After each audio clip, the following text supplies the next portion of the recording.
So, g'day, I'm Dr. Paul Mason. In a previous lecture, I discussed citation bias, where authors of expert review papers can cherry-pick the literature, ignoring studies that they don't like. Well, publication bias, failure to publish research findings at all, is potentially an even bigger problem. Studies with negative findings, in fact, are almost 4 times less likely to be published than those with positive findings. This means valuable scientific information which could alert us to ineffective or even harmful treatments may be going to waste. Take, for example, the Minnesota coronary experiment, a randomised controlled trial conducted from 1968 to 1973. It looked at a population of some 9,000 nursing home and mental hospital residents who were randomly allocated to either a control diet or a diet in which corn oil and margarine replaced saturated fat. This study finished in 1973, and yet for some reason, results were not published until 1989. And even then, the data published was incomplete. Even after an inexplicable 16-year delay in publishing, important data on mortality was missing. Science journalist Gary Taubes interviewed the now deceased lead author and co-principal investigator Ivan Frantz and asked about this delay in publishing. The response was disarmingly honest. We were just so disappointed in the way they turned out. The thing is, if these results had been published in a timely manner, it would have quite possibly headed off the disastrous US dietary goals. At least Ivan understood the importance of eventually publishing, even if it was too little, too late. Which is more than can be said for the other co-principal investigator on this trial, the infamous Ansel Keys. Despite his role as a principal investigator, he was not listed as an author on the eventual 1989 publication. The presumed reason for this was only revealed decades later when the true findings were exposed, findings which should have sounded the death knell to Keys' cherished lipid heart hypothesis. These findings were exposed by NIH researcher Dr. Chris Ramsden. On his request, Ivan Frantz's son located study records in the basement of his childhood home, and with the help of computer scientists, old punch cards and magnetic tapes were deciphered, and Dr. Ramsden was able to expose some of the original findings, namely that while replacing saturated fat with seed oil did indeed lower cholesterol, it did so at the expense of increasing mortality. That is, the lower the cholesterol went, the higher the chance of death. These were the results that were so disappointing to Ivan Frantz, and presumably so unpalatable to Ansel Keys, he didn't even want his name associated with the paper on which he was a principal investigator. Of course, modern-day researchers are far more subtle in bearing unpalatable findings. Take the $700 million Women's Health Initiative dietary modification trial, a massive randomised control trial which set out to test the hypothesis that reducing saturated fat in the diet would reduce heart disease. Again, the results of this study disproved the hypothesis. Going on a low-fat diet actually resulted in females with a history of heart disease having a 26% increased risk of events like heart attack. This was indeed the only significant finding of the whole study, which makes it surprising that it was the only finding that was also missing from the results table in Figure 3 of the publication. $700 million, a single significant finding, and somehow it was the only result that was not transparently presented. Rather, you had to go to page 661 of the publishing journal and interpret this line of obscure text, as Dr. Andreas Einfeld did, to get the truth. For these females in question, a low-fat diet increased their risk of events like heart attacks by 26%. Lack of transparency surrounding findings aside, there are numerous other means by which unscrupulous researchers might bias the findings of research. This is the Jupiter study, promoted as a high-quality, prospective, randomised, double-blind, placebo-controlled, multi-centre trial. Does it get any better? It's very, very impressive. Let's take a closer look. First of all, the Jupiter trial is an outlier. Its findings stand in direct contradistinction to other randomised controlled trials on the same topic. This meta-analysis, for example, reported that only 1 of 8 included studies, the Jupiter trial, found a mortality benefit of statins. The other 7 coming to the contradictory conclusion that there was no mortality benefit from taking statins. The reason for this Jupiter trial being an outlier may well be the result of several methodological issues which all have the potential to bias results.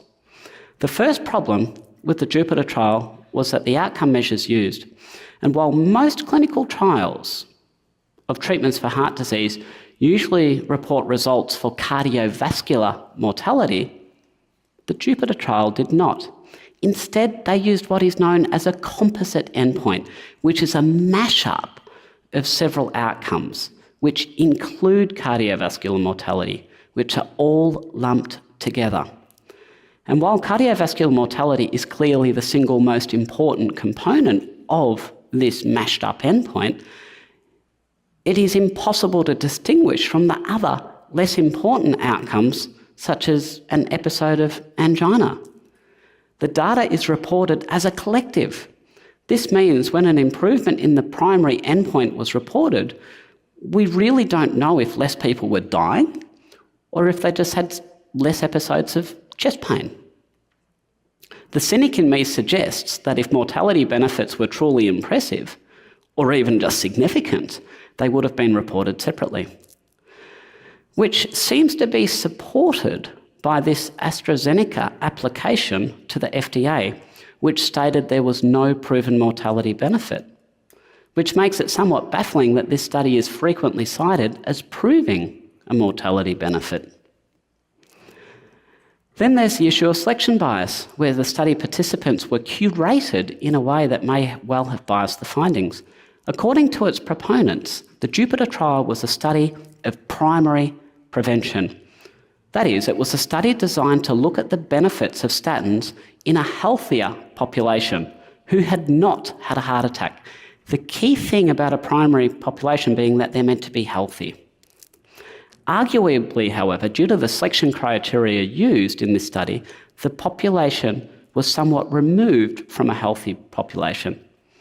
This study only included subjects with low LDL levels, a population well known to be sicker compared to those with higher levels. This, in fact, actually excluded 40% of potential subjects. And then another 29% were rubbed out on the basis of them having too low a level of inflammation, again resulting in a sicker study population, which clearly does not represent a typical primary prevention population. Of course, there was an incentive for AstraZeneca to claim the study proved benefit in a primary population, and that was to increase the potential market for statins. Indeed, this study has been credited with increasing the potential market for statins in the US alone by 11 million people. In effect, it increased the eligibility for statin treatment to a whopping 80% of those in the middle-aged to elderly population. In the words of Dr. Douglas Weaver, then president of the American College of Cardiologists, "Yesterday, you would not have used a statin for a patient whose cholesterol was normal. Today, you will." The financial conflicts of interest surrounding this outlier study are clear. Putting this aside, there were also major issues in how the findings of the Jupiter trial were communicated. This is a copy of a slide widely used in educating medical professionals on the results of the Jupiter trial. It is clearly labelled, showing a 44% reduction in the primary outcome measure in the group taking statins. The message to doctors being, prescribe your patients a statin and you can reduce their chance of a heart attack by 44%. It looks incredibly compelling. Surely it would be negligent for a doctor not to recommend a statin based on this evidence. There is deception here too, however. You see, this impressive 44% reduction does not represent the reduction in actual chance of a heart attack. Rather, it shows a reduction in relative risk, or a comparison between the placebo and the statin group. Here, I've changed the y-axis to absolute percentage, so it now represents the actual chance of these events occurring. Now, even though the y-axis is seriously truncated way down from 100%, you can see that the 44% relative reduction risk translates into a much, much smaller reduction in absolute risk. Something much more obvious when presented without a truncated y-axis, as you can see here. In absolute terms, the reduction of risk, 1.2%, is barely perceptible. Simply put, presenting data in a relative manner can obscure the true magnitude of benefit and can be deceptive. Even doctors are fooled by this. Let's compare the Jupiter trial with another study which found a magnitude of absolute benefit in percentage terms, in absolute terms, 5 times greater. You see, the study on the right found that supplementing with vitamin A could reduce the chance of dying from measles by 6%. In terms of relative risk reduction, however, these studies are near identical, 44% and 46% respectively. That the findings of the Jupiter trial were represented so prominently in relative terms, whether by design or not, deceived many, and probably resulted in many patients being prescribed statins against the principle of informed consent. The Jupiter trial, however, doesn't have a monopoly on dubious research methodology. This is the Treating to New Targets study on statins, and it used something called a run-in period, which can lead to selection bias. Selection bias is where the participants in a study are not actually representative of the real world. Now, prior to the commencement of this study, potential subjects known to be sensitive to statins were removed. The remaining 15,000 eligible subjects were then all given statins despite the study not yet having started. And on the back of the run-in period, another 5,000 subjects were removed from eligibility, and I suspect the majority of these may have been due to side effects from statins. However, inexplicably, this information is missing from the paper. Ultimately, of more than 18,000 subjects initially recruited, only 10,000 ultimately took part. In no way does the study population represent the target population, the real-world population to which statins are marketed. And while selection bias is one way to disguise the true rate of drug side effects, another is simply to move the goalposts.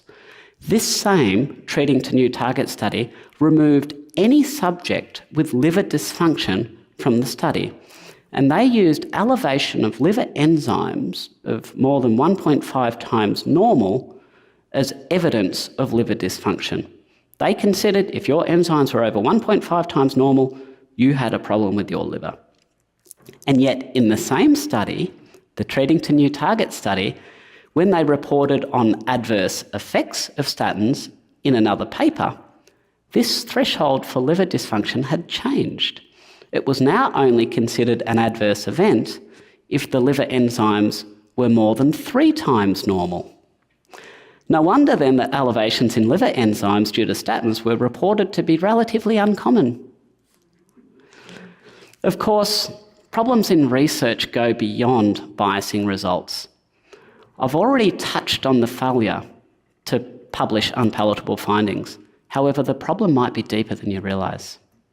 Did you know that most of the raw participant-level data for statin trials is tightly held by an organisation, the Cholesterol Treatment Trialists Collaboration?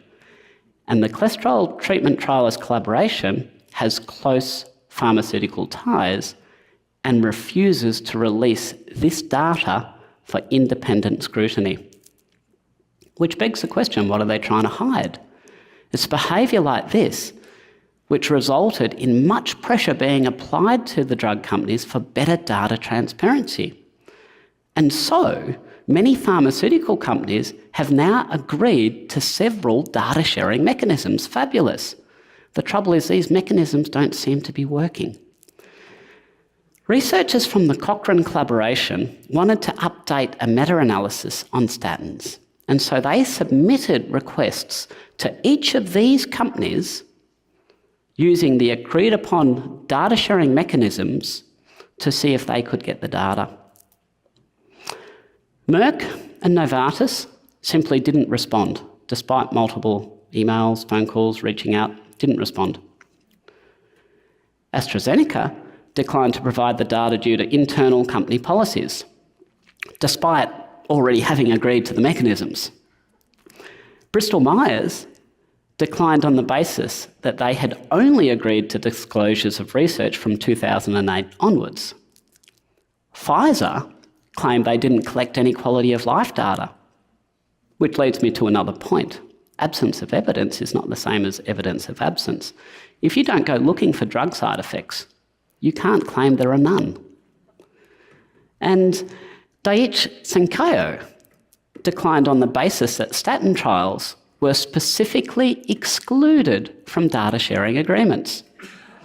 This might take on more meaning when you realise that Sankyo actually stopped researching statins in the 1970s because of side effects.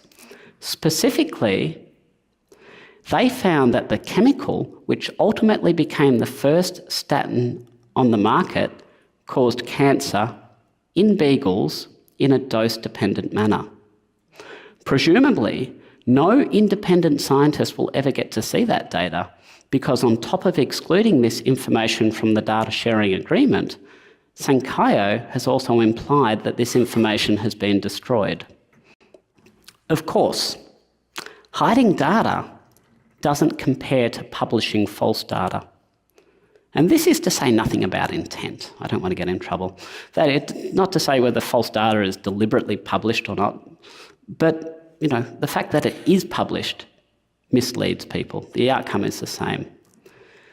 And it's certainly striking that there seems to be a reluctance by some investigators in correcting the record when these inaccuracies are identified. This here is one example where it seems incorrect data has been published.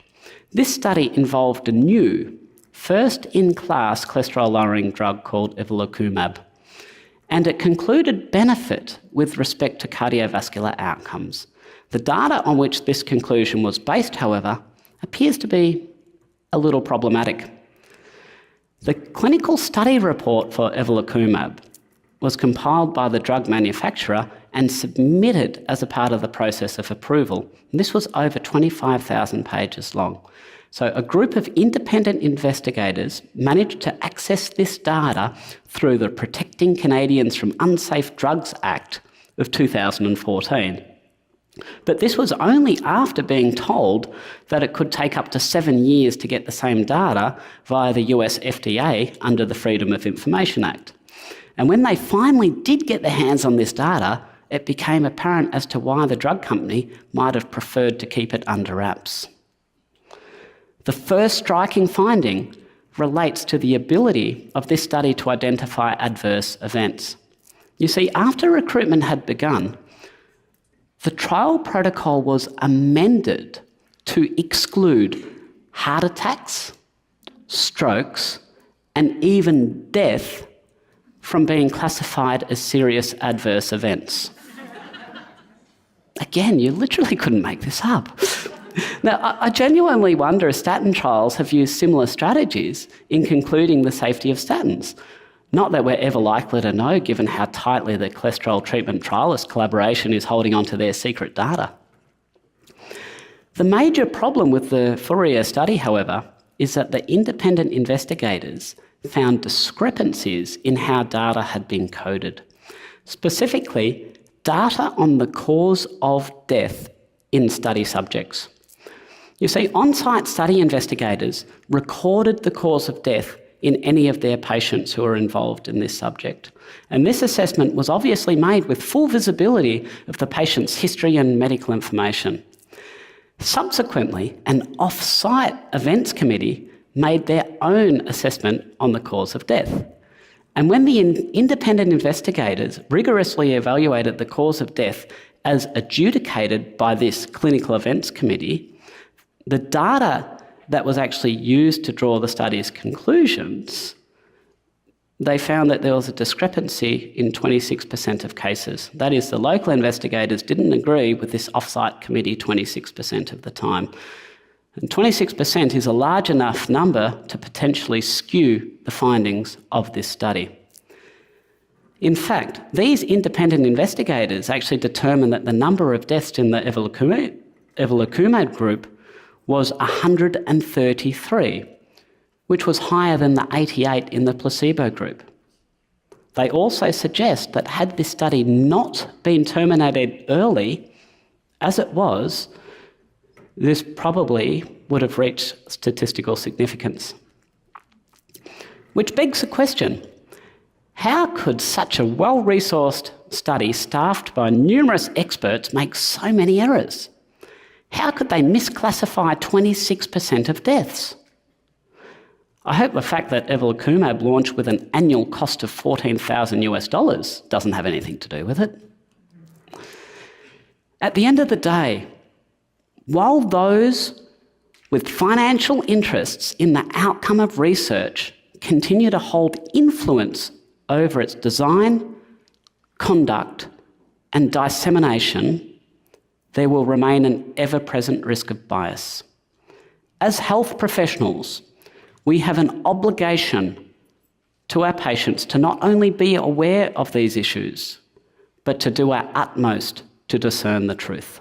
If you say, yes, you're likely to get a benefit, that's wonderful, but what happens if the magnitude of that benefit is only in the vicinity of 3 to 4 days of lifespan extension, which is what the data shows?